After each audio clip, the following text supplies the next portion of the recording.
Wema MK sanibonani. Kudala yagcinana, ngiyathemba niyaphila nje nonke.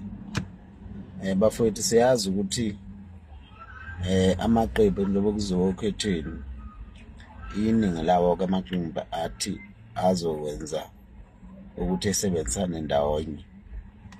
Njengoba sesizwile-ke isitatimende sikaMalema ethi yena uzothatha amavoti e-EFF ewahambise kwi-ANC ukuze ikwazi ukuthi iqhubeke ihlale emandleni.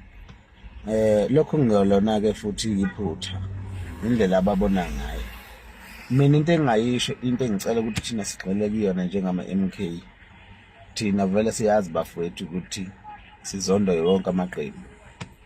Wonke amaqembu awasifuni.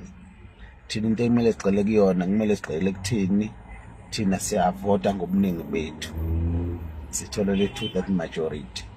Singabi nendaba ukuthi amaqembu enzani, i-IFP yenze umbimbi no-DA no-Action SA.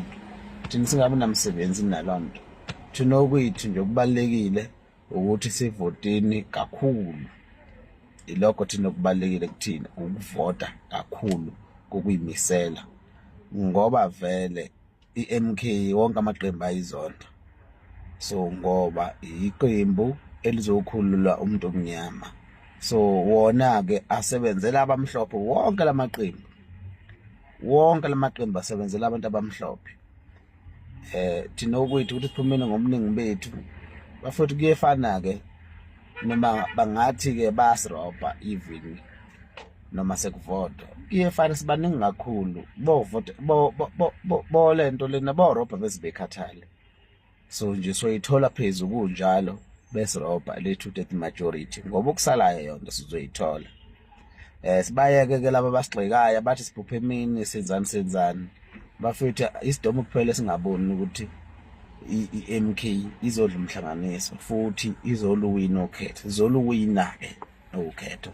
Niyathanda anithandi, sizoluwina ukhetho. Asiphumeni bafowethu, senze njalo.